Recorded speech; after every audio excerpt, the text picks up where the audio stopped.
Cuando hablamos de alimentación desde el abordaje antropológico, entendemos que la alimentación no es solamente calorías, sino que tiene que ver con una gran cantidad de dimensiones que intervienen en los procesos de alimentación, salud, ¿no? Tiene que ver con decisiones políticas, económicas, también tiene que ver con una dimensión histórica, cultural, ¿no? Entonces eso incide en que en determinadas poblaciones puedan comer una gran abundancia de productos, aunque a la izquierda vemos una gran cantidad de productos ultraprocesados.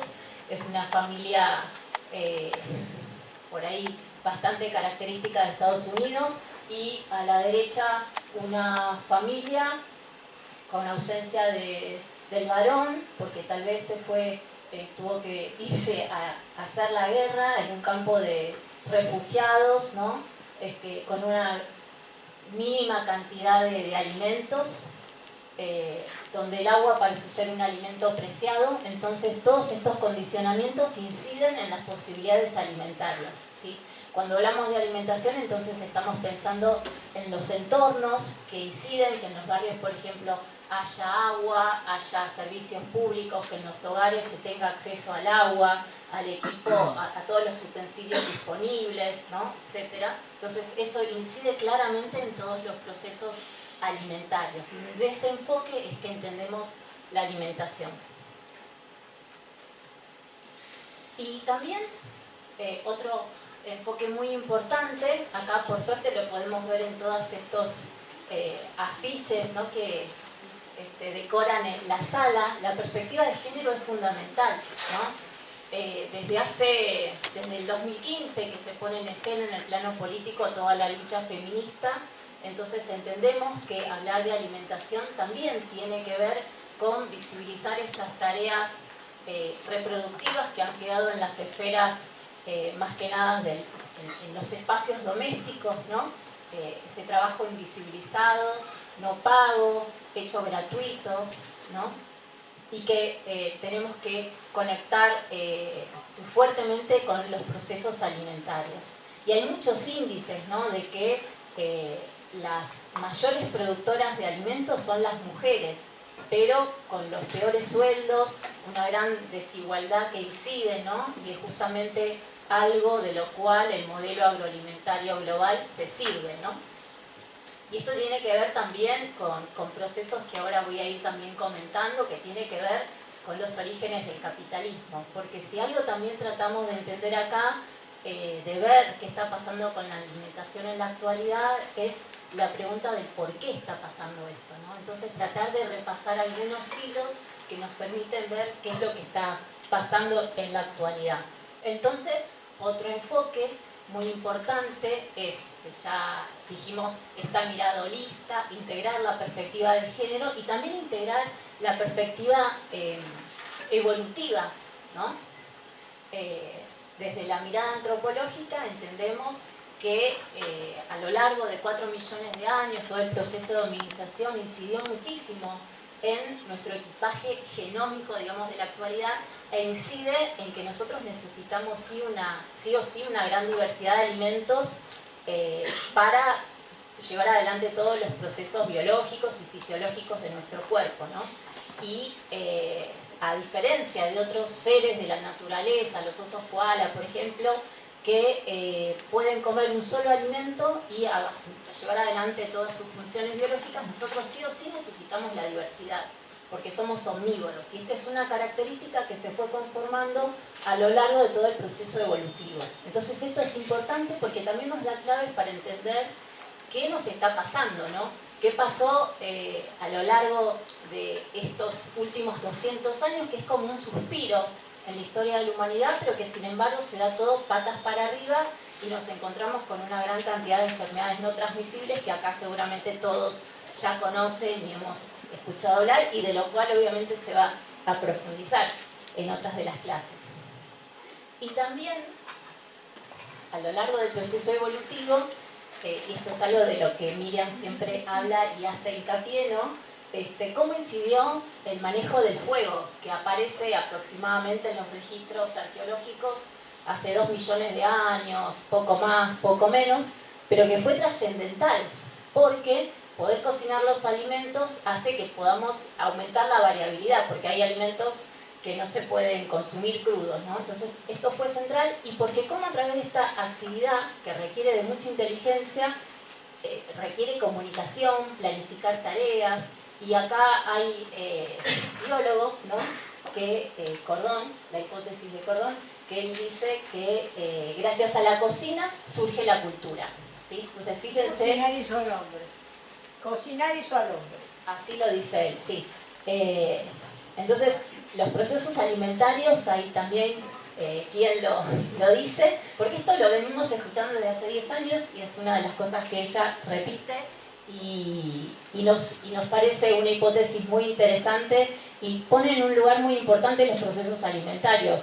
Aún tienen más importancia que el sexo, por ejemplo, ¿no? Si no se come, no se puede vivir. Entonces son procesos fundamentales. Como a través de la cocina, entonces, es algo que cuando surge en la cocina, surgen también las distintas culturas alimentarias, ¿no? A lo largo entonces de todo este proceso que llevamos como humanos, hace 10.000 años arranca el Neolítico, ¿no? Como todas estas, cada cultura, de acuerdo a su geografía, de acuerdo a la biodiversidad de cada ambiente, se fueron conformando las cocinas de acuerdo a los recursos geográficos de cada región, ¿no? Y esto fue así hasta hace aproximadamente estos 200 años y podríamos decir que hasta hace unos 40 años. Entonces, durante todo este largo proceso en el que se fue dando toda la historia de la humanidad, fuimos integrándonos, conociendo, integrando una gran cantidad de alimentos de acuerdo a los contextos geográficos, utilizando una gran diversidad de semillas que los pueblos fueron adaptando y que fueron utilizando y conociendo de acuerdo a sus propiedades, a sus sabores, ¿no? Sabiendo, se fueron integrando entonces las cocinas con todos estos conocimientos y este proceso duró miles de años.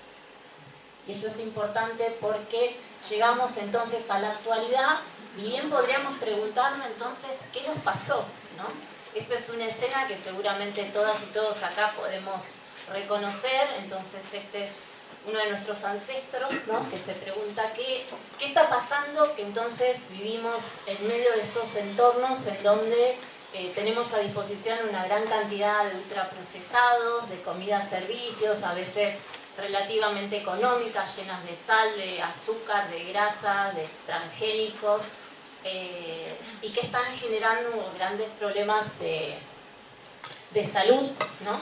¿Qué hacen entonces estos personajes propios de empresas globalizadas enseñando a comer estos productos, ¿no? Entonces, bueno, ahí otra vez volvemos a esta pregunta del por qué. Y yo acá lo que voy a intentar es reflexionar con ustedes y traer algunas ideas para después seguir retomando y poder debatir y cuestionar y charlar acá entre todos.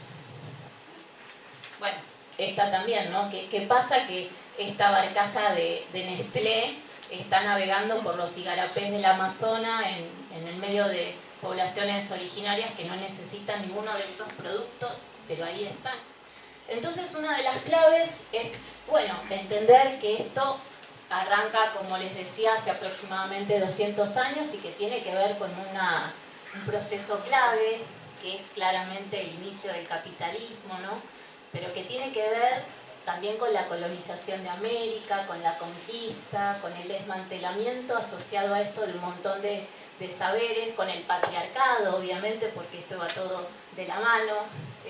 Silvia Federici, la que escribió el libro La bruja y el talibán, ella es, seguramente acá muchos la conocerán, ella es una feminista, una pensadora que justamente muestra cómo el colonialismo, el inicio del capitalismo, ¿no? Esta desposesión de los productores campesinos que hasta ese momento, por derecho consuetudinario, venían compartiendo las tierras comunales, aparece acá un proceso en el que se comienzan a acercar esas tierras y a ellos de a poco no les queda otra que ir a vender su fuerza de trabajo y a lo largo de todo este proceso transformarse en productores puros, digamos, ¿no?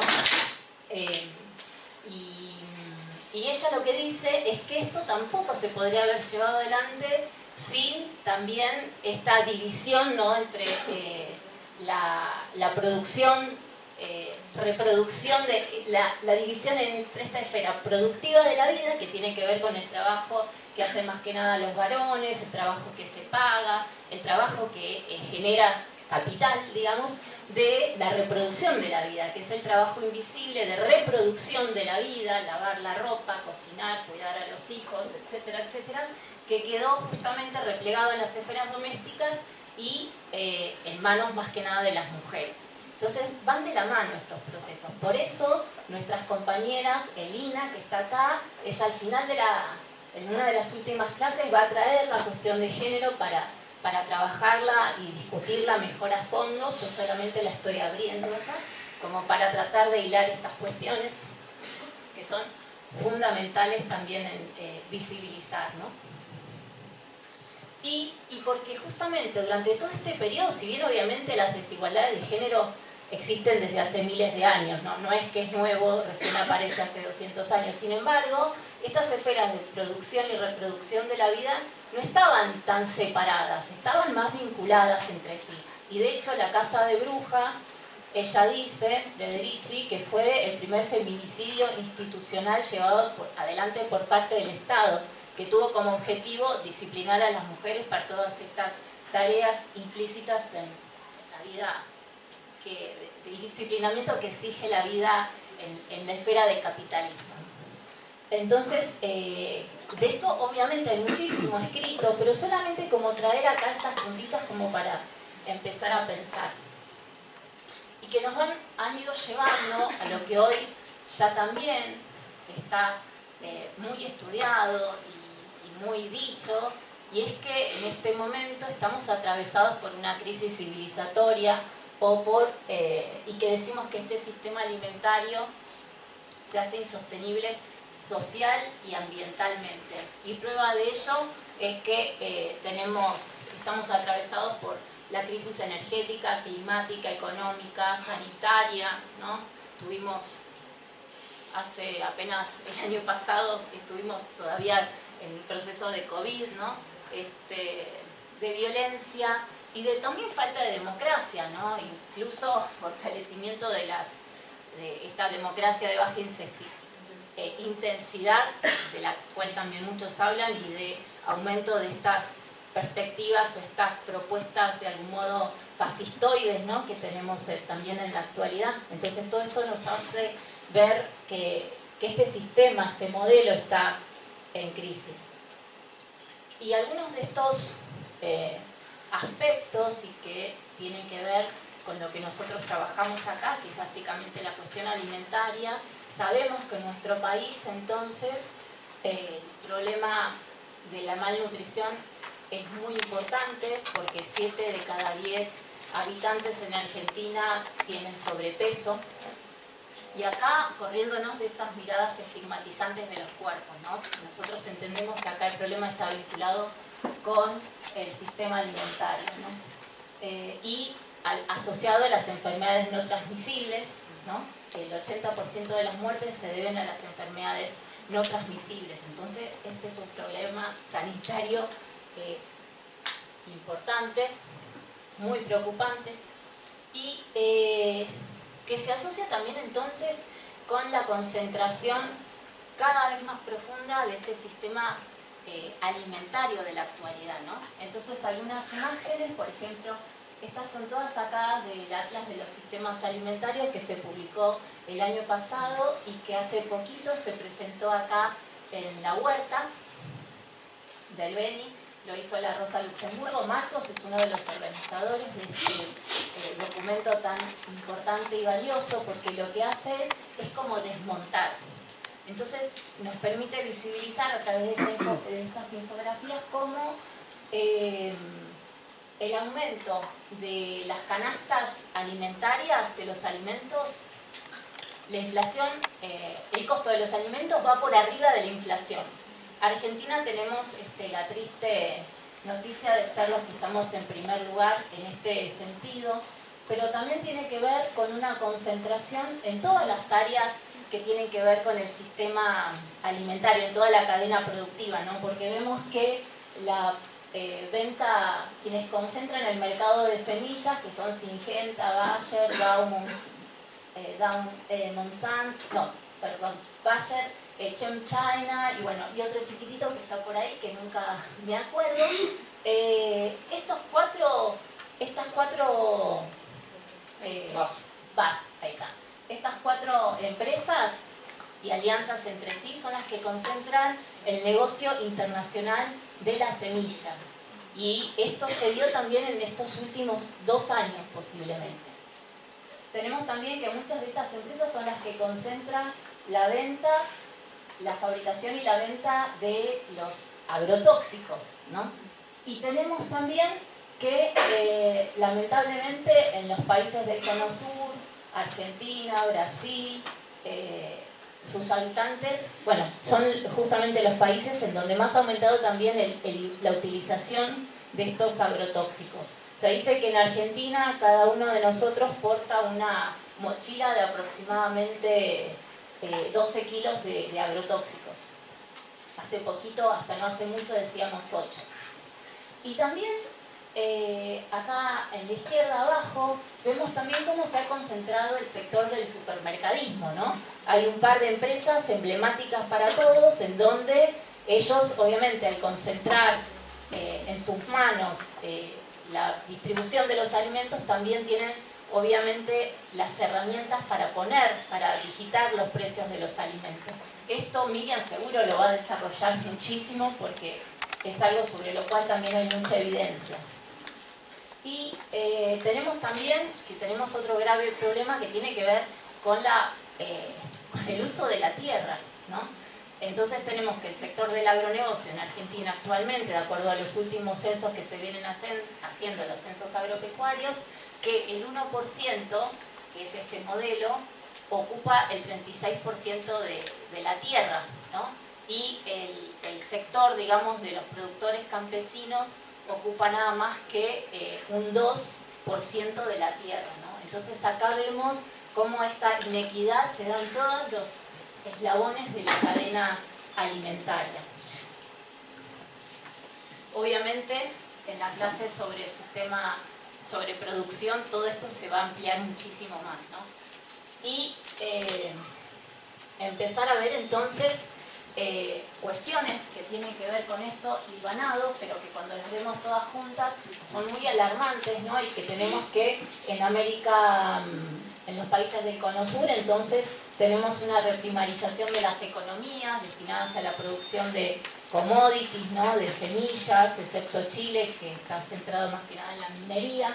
Tenemos la degradación de la biodiversidad, y esto de la mano de zonas de sacrificio, todos estos pueblos en donde se producen los monocultivos, ¿no? Bueno, también la minería a cielo abierto, ¿no?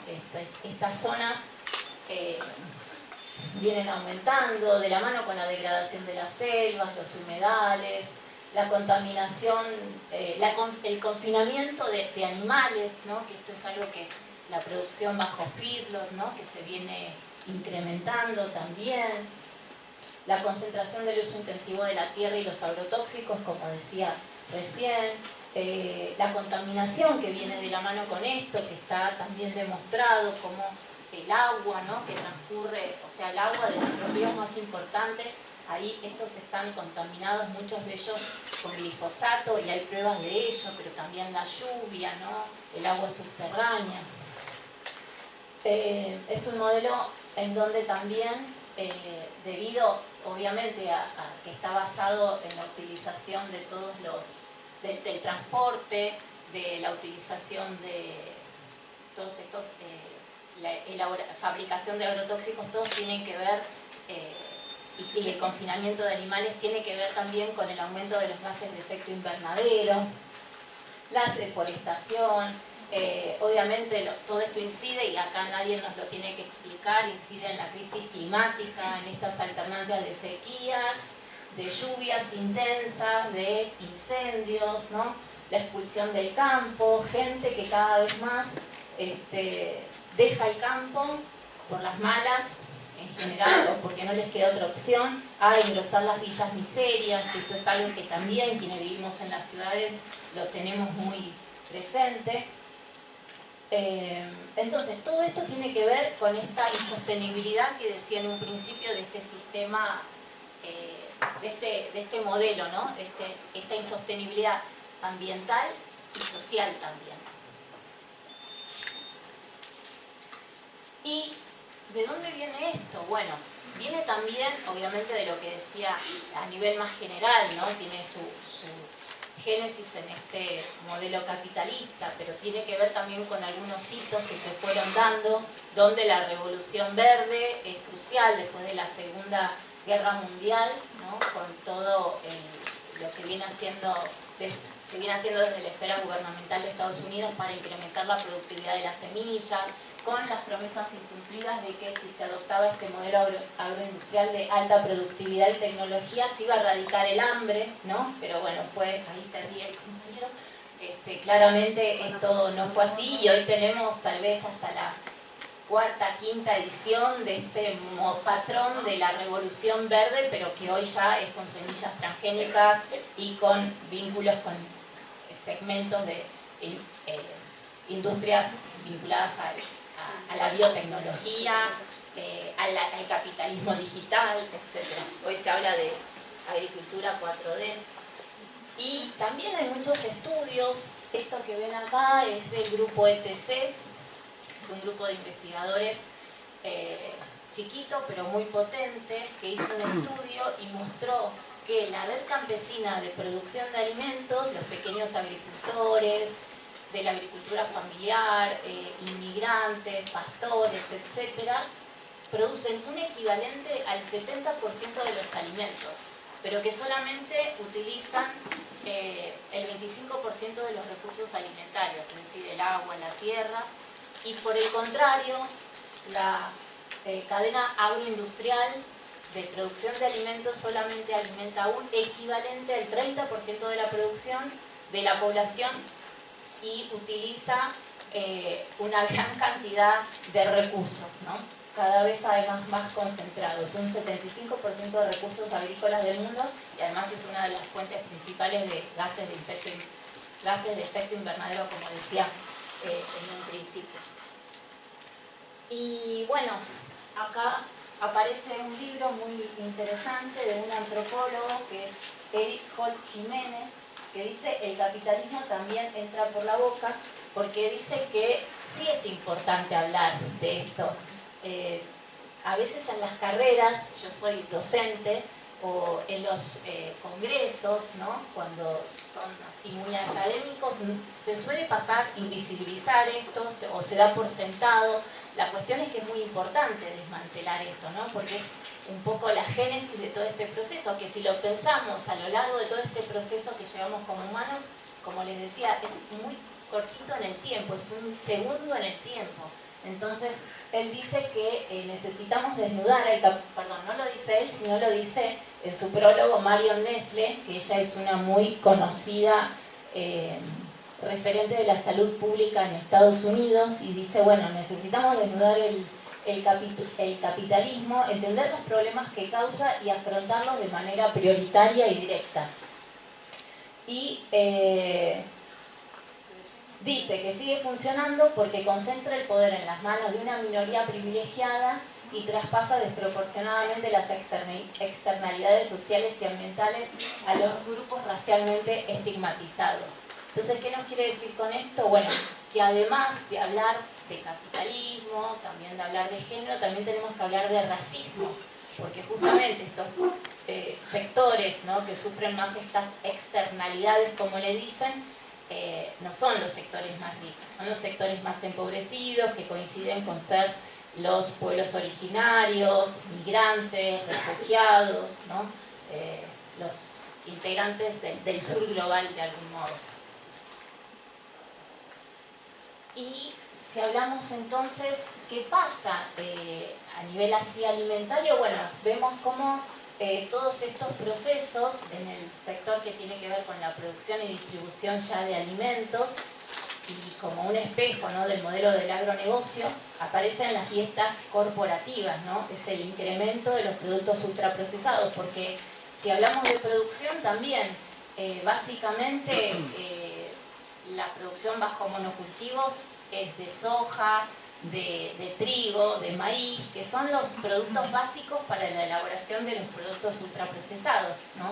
Entonces acá vemos las relaciones y cómo estos han aumentado, y de esto también mis compañeras nutricionistas lo van a ampliar muchísimo más, pero hay también estudios de la FAO que muestra cómo en un segmento de 10 años aumentó muchísimo la distribución de estos productos, sobre todo en los países de menores ingresos, ¿no? Sobre todo de América Latina, de África. Entonces no es casualidad que aumentó la distribución, la disponibilidad de estos ultraprocesados y también aumentó la malnutrición.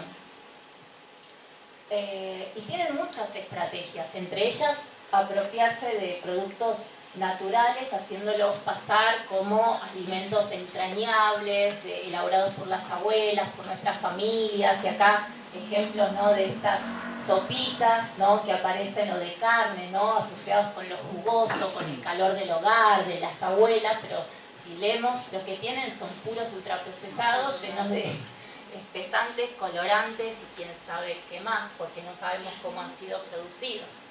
Y por ahí también es interesante repasar un poquito las estrategias que utiliza el sector de la industria, el sector de la producción industrializada de alimentos a nivel global también.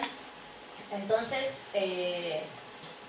para fomentar esta mayor distribución de productos, lo que hacen es, obviamente, campañas publicitarias que capturan los paladares, porque decimos que el gusto también tiene que ver con una construcción cultural, ¿no? Aprendemos a gustar lo que comemos en el seno de nuestras familias, pero también en todos los ámbitos en los cuales nos formamos, ¿no es cierto? Y obviamente la industria también tiene un montón de estrategias para incidir, ¿no?, en la construcción de nuestros sabores, ¿no? Por eso captura de los paladares. Además porque invierten millonadas de dólares para realizar una gran cantidad de todas las publicidades que conocemos, ¿no? Otras estrategias tienen que ver del sector de la industria de producción industrializada de alimentos, pero también de otros segmentos de la producción de alimentos, son las puertas giratorias, ¿no? El caso más emblemático lo tuvimos este año, hace poquito, ¿no?, con el CEO de Syngenta, Aracre, ¿no?, que estuvo como asesor presidencial, que bueno, hace poco después, no sé si lo echaron, se fue, qué pasó, pero bueno, justamente es un claro ejemplo, ¿no?, de cómo Syngenta, que representa poderosos intereses corporativos, está en un sector donde se entiende que tiene que regular la salud de las personas y también la producción, ¿no?, de los alimentos para argentinas y argentinos. Entonces, bueno, estos son uno de estos recursos que no solamente pasan acá, pasan en muchísimos lugares del mundo, que tiene que ver también con la cooptación de investigadores del área nutricional.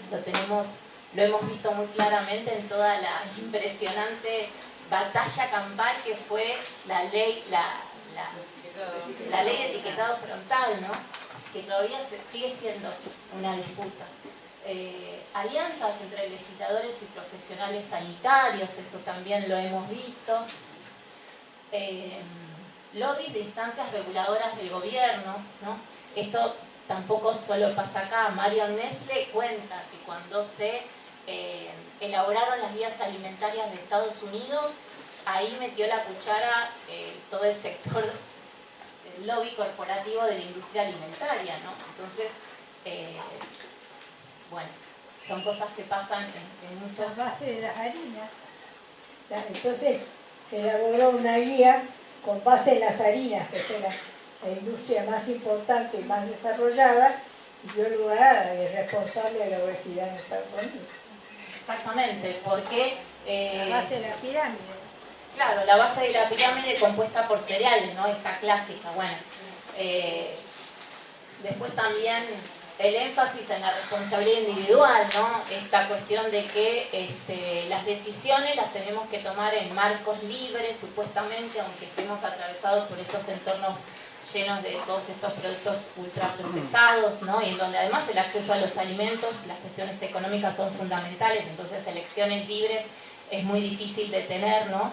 Pero se sigue cargando muchísimo las tintas en las decisiones de las personas respecto a su buena alimentación, ¿no? Esto en los congresos se sigue viendo permanentemente. Y justamente que el rol de la educación alimentaria, ¿no? Pero en estos entornos que no están para nada regulados. Entonces, estas son estrategias con las cuales estamos conviviendo y es importante visibilizarlas. Y bueno, ya como para ir cerrando, también mostrar que existen desde hace más de 20 años una gran cantidad de actores que vienen a dar disputa a este modelo, ¿no? Desde el marco de la soberanía alimentaria, que es algo de lo cual todo el tiempo acá nos vamos a estar refiriendo, pero que básicamente, como seguramente saben todos acá, es la propuesta que surge de Vía Campesina y lo que busca es justamente visibilizar este sistema corporativo, ¿no? Para democratizar el sistema alimentario. Entonces se viene a plantear la propuesta de la producción agroecológica, de los canales cortos de distribución, de poner el acento también en la reforma agraria, de poner el acento en los bienes colectivos de la naturaleza, como las semillas, el agua, la tierra, ¿no? Entonces todo esto es algo, este discurso, por eso digo que Miriam nos colonizó la cabeza, porque mucho al menos no tenía idea de todo esto hace algunos, ya un poco más de una década. Y venir a hablar de todo esto, que ahora lo podemos hacer con más base, porque hay muchos papers, por ejemplo, hasta hace unos años no sabíamos el efecto de los agrotóxicos, ahora hay muchísima evidencia científica, ¿no? Entonces, bueno, pero hablar de esto cuando todavía esta evidencia no estaba construida no era tan fácil. No se hablaba de agroecología siquiera hace 5 años, lo empezamos a hacer también con Anita Broccoli, que fue una queridísima compañera de esta cátedra. Entonces, bueno, en estos años se viene haciendo realmente historia, ¿no? En este sentido. Hoy sí hay mucha evidencia de esto y se viene realizando muchas acciones. Y algunas de ellas, porque también hay que tener un marco esperanzador, ¿no? De que sí es posible empezar a visibilizar estas cosas y pensar que sí es posible cambiarlas, ¿no? Que es importante, por eso preguntaba quiénes son acá de esta escuela de nutrición, quiénes son de la facultad, porque educarnos en estas posibilidades, reflexionarlas, pensarlas, trabajarlas en nuestras currículas también es fundamental, ¿no? Como parte de un todo, es un granito de arena que suma, obviamente. Y tenemos, bueno, muchas iniciativas como la de los jóvenes por el cambio climático, que surgió hace poco, muchos movimientos sociales que luchan por la agroecología, que la proponen, aparecen cada vez con más fuerza, se van sumando a los pueblos, la red de pueblos fumigados, ¿no? Las asambleas por la minería a cielo abierto, y muchísimos ejemplos más que aparecen e irrumpen en estos años. Y que es muy importante, ¿no? Porque son ejemplos también de muchas actividades de almacenes agroecológicos, de bolsones agroecológicos que surgieron sobre todo en la pandemia, casas de semillas, albergues transitorios de semillas como el que tiene Marcos en el Museo del Hambre, la huerta que tenemos acá en la Escuela de Nutrición, ¿no? Son todas disputas a este sistema, obviamente son chiquitas si se quiere, ¿no? Al lado del poder de todas estas grandes corporaciones, pero son ejemplos que no tienen presupuesto, pero que sí, y tampoco dimensión suficiente para cambiar el modelo, pero son logros que pueden profundizarse cuando hay capacidad de movilización y obviamente gobiernos comprometidos, ¿no? En pos de políticas públicas para todo esto. Por eso es importante mostrarlo, charlarlo, discutirlo y tratar de pensar propuestas. Bueno, esta es otra más en ese sentido. Y ya la última cosita, tiene también que ver con una cuestión de algún modo cultural. Y desde las corrientes que hablan de la decolonización, ¿no? De las mentalidades, porque la conquista no solamente fue utilizar, arrasar territorios, sino que también tuvo que ver con una colonización mental, ¿no? Que incide en nuestras formas de pensamiento, ¿no? Incluso la representación de la naturaleza, con esta idea del antropoceno en el centro, ¿no? Como si los humanos y las humanas fuéramos el centro de la naturaleza, y que la naturaleza fuera un recurso infinito para explotar, ¿no? Como una idea mecánica, ¿no? Que viene con Descartes, todo esto. Bueno, entonces, desde estas propuestas decolonizadoras se busca reflexionar también sobre todo esto, y en el plano de lo alimentario también tiene mucho que ver, ¿no? Porque pasa por deconstruir nuestros gustos alimentarios, por visibilizar el poder que tienen las cocinas, ¿no? Visibilizar que hay una gran diversidad de alimentos, de productos que no están en los espacios comúnmente que frecuentamos. Pero por poner un ejemplo, yo vivo en Liniers, en donde hay un barrio que se le dice en el barrio boliviano, que hay una gran cantidad de productos americanos, que tienen diversidad de maíces, de mandiocas, de ajíes, que hay que saber utilizarlos, ¿no? Pero que son justamente alimentos naturales, que son los que pregonan ahora las guías alimentarias y que son los alimentos que hay que consumir. Bueno, necesitamos volver a conocer esos saberes, ¿no? Y la clave está en muchos pueblos que tienen que ver con orígenes campesinos de América, ¿no?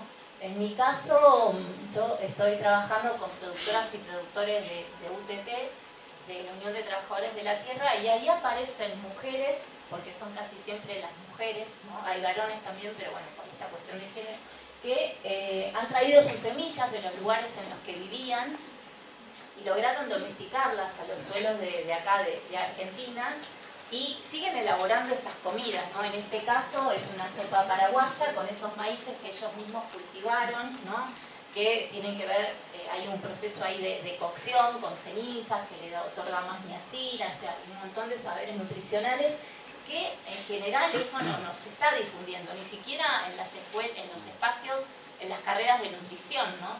Y son saberes importantísimos también. Ancestrales, ¿no? Ancestrales, saberes ancestrales, exactamente. Sí, volver entonces a ver el poder, ¿no? De cómo, ¿quién lo dijo por ahí?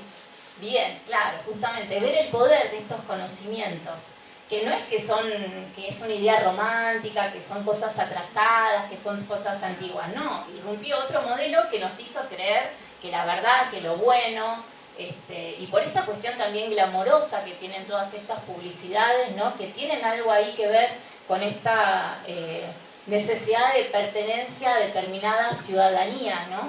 Sobre todo para sectores más empobrecidos, ¿no? Poder comerse unos Lays, clavarse una Coca-Cola en determinados contextos es sensación de pertenecer a un mundo al que por ahí en otros rubros no se llega, pero simbólicamente. Entonces hay una cuestión ahí perversa y muchas cosas por desanudar. Bueno, bueno, esos son unos tamales deliciosos que se hacen con otro tipo de maíz.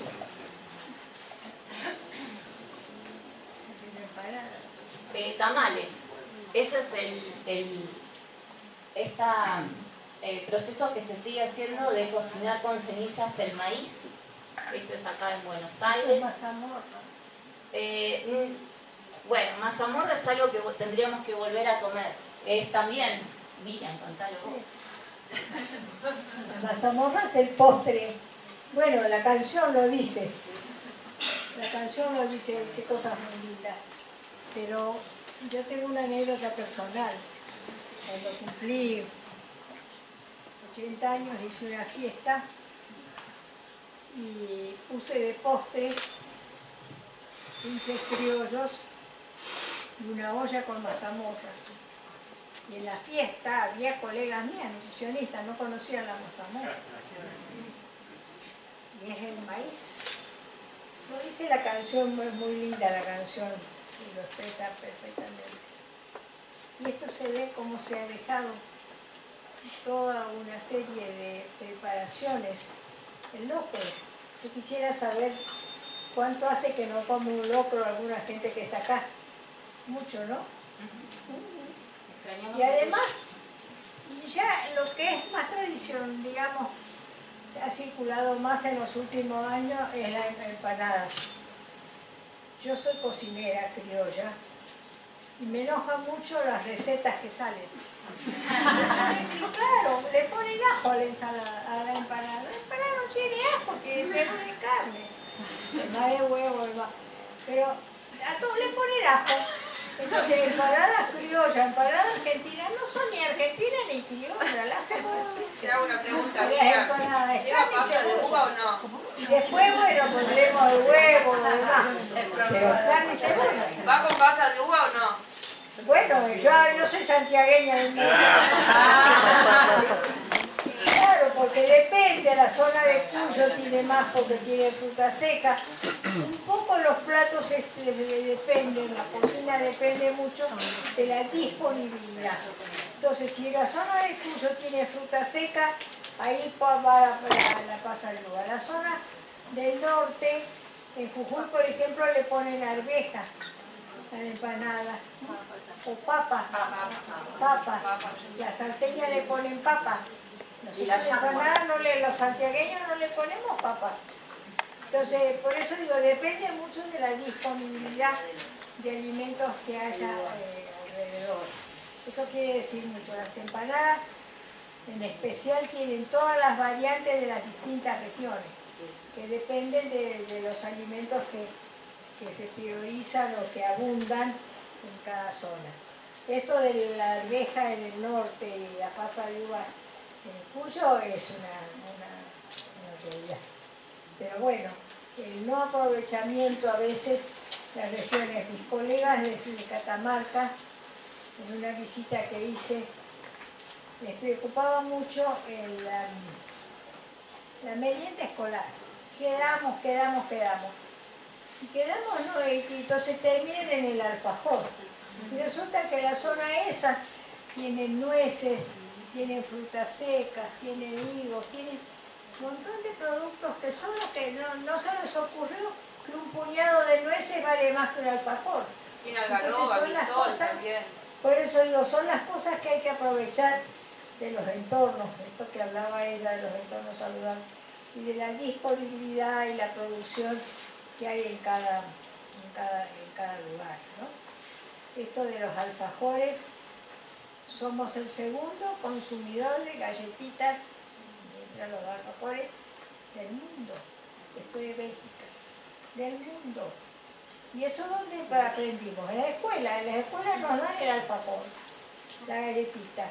Entonces, el pan con manteca, no, eso pertenece a la historia, no.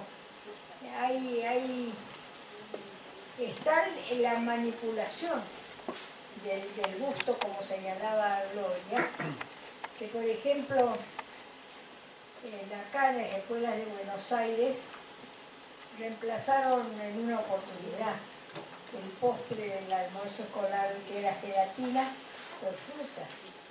Un reemplazo saludable realmente. Se quejaron los padres, porque le sacaron el postre no tenía agua y azúcar. La gelatina, agua y azúcar no tiene ningún valor. Por una mandarina, vitamina C pura. Entonces estas son las cosas que están también en nuestra cabeza, en la manipulación, a través de la publicidad, como señala Gloria. Ustedes ven que en la publicidad que nosotros recibimos al diario no hay ningún mensaje de salud. En ningún lado les dice, consuman más cítricos en el invierno, tiene vitamina C, antiinfecciosa. Ninguno. Consuma más agua, la bebida de los pueblos fuertes. No, nada. Lo único que hay son publicidades. Lo que se puede comer es lo que se puede vender. Y esto está asociado precisamente a esta charla y a este análisis que hizo Gloria.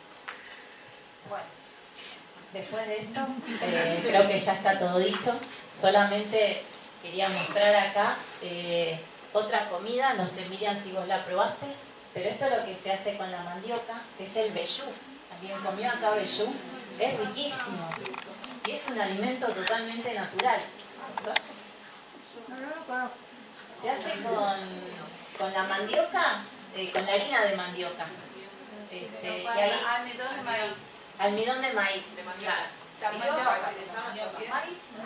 Y es totalmente natural, ¿no? Y es riquísimo. Y ahí le pusieron unos pétalos de rosas. Así que bueno, cómo hemos sido despojados, ¿no? No solo de las tierras, sino también de los saberes y de nuestro gusto. Y de los sabores, Claro, los sabores. Sobre todo los sabores. Lo del loco, lo que estoy diciendo, yo tengo parientes en Israel. Y mi hija recién fue a visitarlos. Entonces les pregunté, ¿qué quieren que mande? ¿Y saben lo que me pidieron?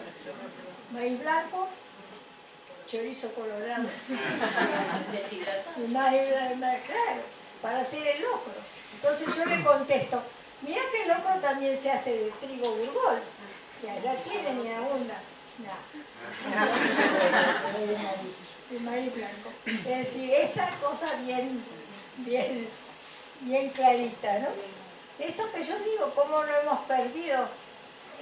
Ahora, antes nos reuníamos con un asado, con un guiso, con una carbonada. Ahora nos reunimos con la pizza, alrededor de la pizza. Nos ha cambiado la forma de comer. Hay poco en la materia prima, solamente alguna cosa como que la rúcula desplazó a la lechuga, por ejemplo. Pero nada más, todos los demás ingredientes son los mismos y los habituales. Pero la forma de preparar, por ejemplo, si yo pregunto acá qué cuánto hace que no comen un puchero, seguro que nadie va a levantar la mano. No sé cuánto que no comen un puchero, un estofado, un guiso de decir. Y hemos reemplazado hasta la cosa más sencilla, reemplazar el bife, el churrasco, el famoso churrasco de Madrid, cuando apareció la plancha, porque como yo tengo 91 años, antes no había plancha ahí, por la milanesa. Porque claro, un bife son 200 250 gramos, y una milanesa son 70 gramos. Entonces hay un problema de costo. Entonces muchos de estos cambios en la alimentación fundamentalmente son por razones económicas más que culturales. Por razones económicas más que culturales. Y ustedes ven, las reuniones familiares hoy se hacen alrededor de otras formas de comer, estas que yo digo. Antes nos reuníamos con un locro, por ejemplo, y hoy es la pizza. Traída de otras culturas, pero es la pizza. Y claro, entonces, y se ve, se nota, digamos, ¿no? Entonces, ahora, bueno, la empanada sí se popularizó también, pero con esta característica, las recetas que salen en la receta son no es con ajo, no es con ajo, es carne y cebolla, mucha cebolla para que salga jugosa. Y la carne no hay que fritarla demasiado, cortadita a cuchillo y una vueltita nomás para que salga bien jugosa, se termina de cocinar en el horno. Soy empanadera de oficio. Me ha tocado hacer empanada para 200 personas, así que el locro para 500, así que eso sé. Bueno, para el final de la cursada, podríamos cerrarla con alguna... Una lograda. Sí. Pero me causó muchísima gracia por esto de mi cuñada de Israel, que pide que le lleven el chorizo cortado y una